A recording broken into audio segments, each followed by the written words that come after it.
जय संतोषी माँ। आज हम आपके लिए लेकर आए हैं शुक्रवार संतोषी माता व्रत कथा। तो चलिए जानते कथा के बारे में। शुक्रवार संतोषी माता व्रत कथा एक लोकप्रिय हिंदू कथा है जो संतोषी माता के बारे में है, जो संतोष, सुख, शांति और वैभव की देवी है।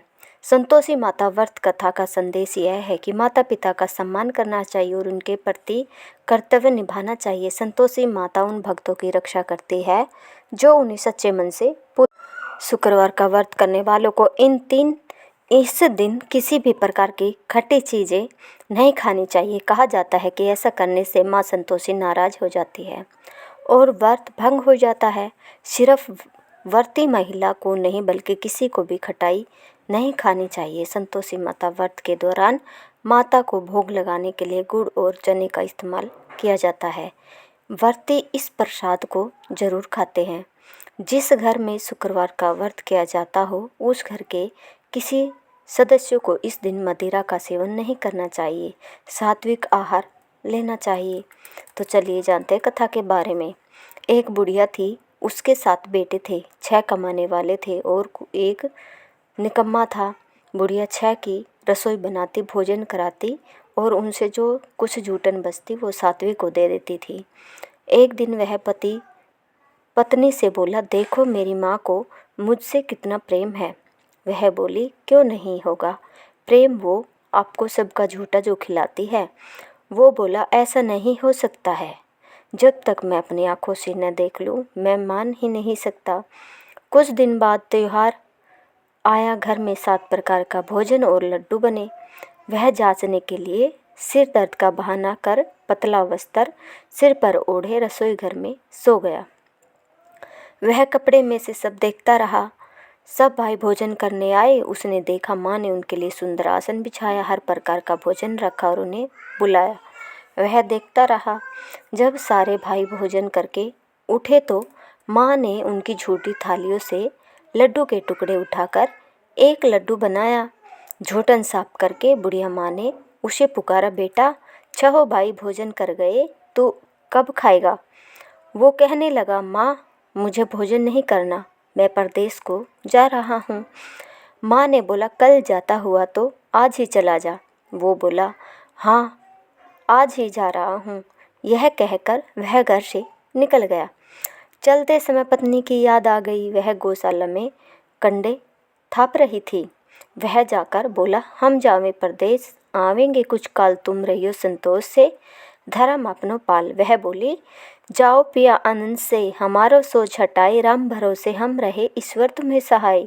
2 निशानियाँ अपन देख धरू में धीर, सुधी मति हमारी, बिसारियो रखियो मन गंभीर। वह बोला, मेरे पास तो कुछ नहीं है, यह अंगूठी है सो ले और अपनी कुछ निशानी मुझे दे। वह बोली, मेरे पास क्या है, यह गोबर भरा हाथ है। यह कहकर उसकी पीठ पर गोबर के हाथ की थाप मार दी। वह चल दिया। चलते चलते दूर देश पहुंचा। वह एक साहूकार की दुकान थी। वह जाकर कहने लगा, भाई मुझे नौकरी पर रख लो। साहूकार को ज़रूरत थी, बोला, रह जा। लड़के ने पूछा, तनख्वाह क्या दोगे? साहूकार ने कहा, काम देखकर दाम मिलेंगे। अब सुबह उठकर वह नौकरी करने लगा। कुछ दिनों में वो सारा काम अच्छे से करने लगा। सेठ ने काम देखकर उसे आधे मुनाफे का हिस्सेदार बना दिया। वह कुछ वर्षों में बहुत बड़ा सेठ बन गया और मालिक सारा कारोबार उस पर छोड़कर चला गया। उधर उसकी पत्नी को सास ससुर दुख देने लगे। सारा घर का काम करवाकर उसको लकड़ियाँ लेकर जंगल में भेजते थे। घर में आटे से जो भी भूसी बद निकलती उसकी रोटी बनाकर रख दी जाती और फूटे नारियल की नरेली में पानी। एक दिन वह लकड़ी लेने जा रही थी। रास्ते में बहुत सी महिलाएं संतोषी माता का व्रत करती दिखाई देती है। वह वहां खड़ी होकर कथा सुनने लगी और उनसे पूछने लगी, बहनों तुम किस देवता का व्रत करती हो और उसके करने से क्या फल मिलता है? यदि तुम मुझे इस व्रत का महत्व बताओगी तो मैं तुम्हारी बहुत आभारी होंगी। तब एक महिला बोली, सुनो यह संतोषी माता का व्रत है, इसे करने से गरीबी का नाश होता है और जो कुछ मन में है वो सब संतोषी माता की कृपा से मिल जाता है। महिला बोली, 1.25 आने का गुड़ चना लेना, प्रत्येक शुक्रवार को निराहार रहकर कथा सुनना, मनोकामना पूर्ण होने पर उद्यापन करना, रास्ते में लकड़ी के बोझ को बेच देना और उन पैसों से गुड़ चना लेकर माता के व्रत की तैयारी कर आगे चली और सामने मंदिर देखकर पूछने लगी, यह मंदिर किसका है? सब कहने लगे, संतोषी माता का मंदिर है। यह सुनकर माता के मंदिर में जाकर माता के चरणों में लिपट गई और विनती करने लगी, माँ, मैं अनजान हूँ, व्रत का कोई नियम नहीं जानती हूँ, मैं दुखी हूँ। हे माता जगत जननी, मेरा दुख दूर करो, मैं आपकी शरण में हूँ। माता को बड़ी दया आई। एक शुक्रवार बीता कि दूसरे शुक्रवार उसके पति का पत्र आया और तीसरे शुक्र उसके पति ने उसको पैसे भेज दिए। यह देख जेठ जिठानी का मुंह बन गया और उसको ताने देने लगे कि अब तो इसके पास पैसा आ गया, अब यह बहुत इतराएगी। बेचारी आँखों में आंसू भरकर संतोषी माता के मंदिर चली गई और माता के चरणों में बैठकर रोने लगी और रट रट बोली, माँ, मैंने पैसा कब मांगा? मुझे पैसे से क्या काम, मुझे तो अपना सुहाग चाहिए, मैं तो अपने स्वामी के दर्शन करना चाहती हूँ। तब माता ने प्रसन्न होकर कहा, जा बेटी, तेरा स्वामी आएगा। यह सुनकर खुशी खुशी घर जाकर काम करने लगी। अब संतोषी माँ विचार करने लगी, इस भोली पुत्री को मैंने कह तो दिया तेरा पति आएगा, लेकिन कैसे? वह तो इसे सौपन में भी याद नहीं करता, उसे याद दिलाने को मुझे ही जाना पड़ेगा। इस तरह माता उस बुढ़िया के बेटे के सौपन में जाकर कहने लगी, साहूकार के बेटे, सो रहा है या जागता है? वो कहने लगा, माँ, सोता भी नहीं और जागता भी नहीं, कहो क्या आज्ञा है? माँ कहने लगी, तेरा घर बार कुछ है कि नहीं? वह बोला, मेरे पास सब कुछ है, माँ बाप है, बहू है, क्या कमी है? माँ बोली, भोले तेरी पत्नी घोर कष्ट उठा रही है, तेरे माँ बाप उसे परेशानी दे रहे हैं, वह तेरे लिए तरस रही है, तू उसकी सुध ले। वह बोला, हाँ माँ, मुझे पता है, पर मैं वहाँ जाऊँ तो जाऊँ कैसे? माँ कहने लगी, मेरी बात मान, सवेरे नहा धोकर संतोषी माता का नाम ले, घी का दीपक जलाकर दुकान पर चला जा। देखते देखते सारा लेन देन उतर जाएगा, सारा माल बिक जाएगा, सांझ तक धन का भारी ढेर लग जाएगा। थोड़ी देर में देने वाले रुपया लेने लगे, सारे सामान का ग्राहक सौदा करने लगे।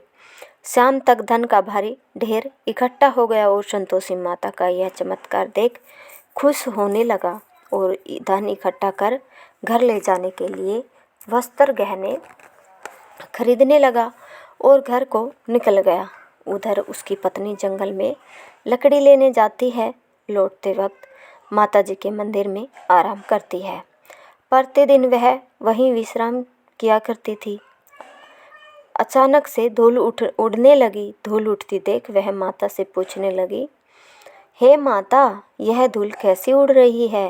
हे पुत्री, तेरा पति आ रहा है, अब तू ऐसा कर, लकड़ी के 3 ढेर तैयार कर, एक नदी के किनारे रख और दूसरा मेरे मंदिर में रख और तीसरा अपने सर पर रख।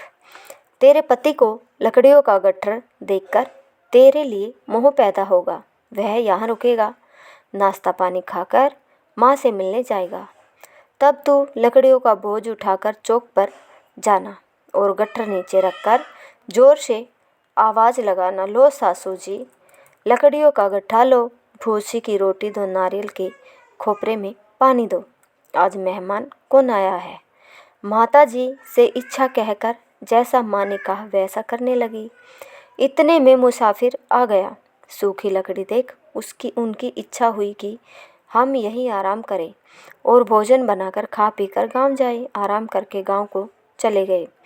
उसी समय सिर पर लकड़ी का गट्ठर लिए वह आती है। लकड़ियों का बोझ आंगन में उतारकर जोर से आवाज़ लगाती है, लो सासू जी, लकड़ियों का गट्ठा लो, भूसी की रोटी दो, आज मेहमान कौन आया है?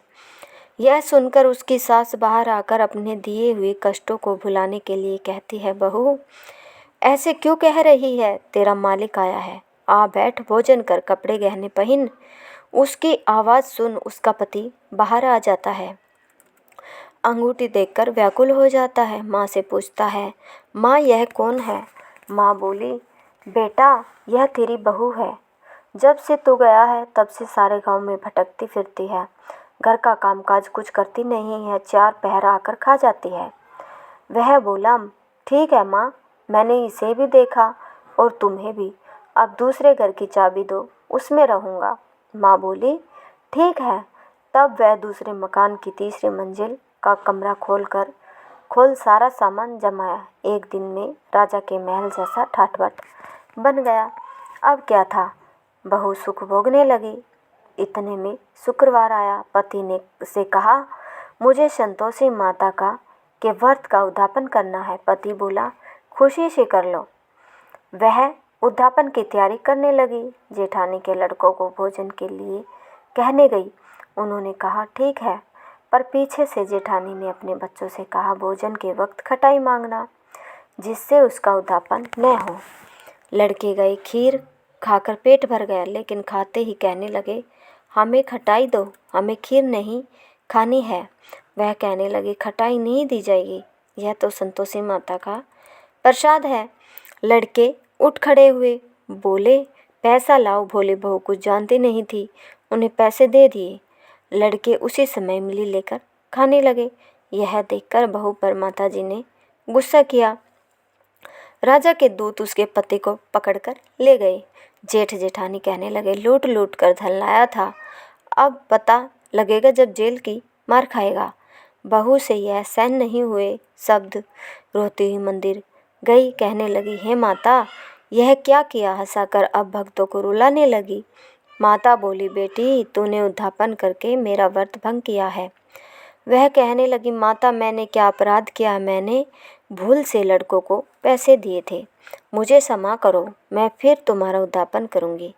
माँ बोली, अब भूल मत करना। वह कहती है, अब भूल नहीं होगी। अब वो कैसे आएंगे? माँ बोली, जा, तेरा पति तुझे रास्ते में आता मिलेगा। वह निकली, राह में पति मिला। उसने पूछा, कहाँ गए थे? वह कहने लगा, इतना धन जो कमाया है उसका टैक्स राजा ने मांगा था, वह भरने गया था। वह खुश होकर बोली, अब घर को चलो। कुछ दिन बाद फिर शुक्रवार आया। वह बोली, मुझे दोबारा माता का उद्यापन करना है। पति ने कहा, करो बहू। फिर जेठ के लड़कों को भोजन करने को कहने गई। जेठानी ने 1-2 बातें सुनाई और तुम सब लोग पहले की तरह खटाई मांगना। लड़के भोजन से पहले कहने लगे, हमें खीर नहीं खानी, हमारा जी बिगड़ता है, कुछ खटाई खाने को दो। वह बोली, खटाई किसी को नहीं मिलेगी, आना हो तो आओ, वह नहीं तो मत आओ। वह ब्राह्मण के लड़के लाकर भोजन कराने लगे। दक्षिणा की जगह उनको एक एक फल दिया। संतोषी माता प्रसन्न हुई। माता की कृपा हुई। 9वें मास में उसे सुंदर पुत्र प्राप्त हुआ। पुत्र को पाकर प्रतिदिन माता जी के मंदिर को जाने लगी। माँ ने सोचा, यह रोज आती है, आज क्यों न इसके घर चलो। यह विचार कर माता ने भयानक रूप बनाया। गुड़ चने से सना मुख, सूंड ऊपर सूंड के समान होठ, उस पर मक्खियाँ भिन भिन कर रही थी। दहेली पर पैर रखते ही उसकी सास चिल्लाई, देखो रे, कोई चुड़ैल चली आ रही है, लड़को इसे निकालो, नहीं तो किसी को खा जाएगी। लड़के भगाने लगे, चिल्लाकर खिड़की बंद करने लगे। बहू रोशनदान में से सब देख रही थी। खुशी से चिल्लाने लगी, आज मेरी माताजी मेरे घर आई है, वह बच्चे को दूध पिलाने से हटाती है। इतने में सास को क्रोध आ गया। वह बोली, क्या हुआ है?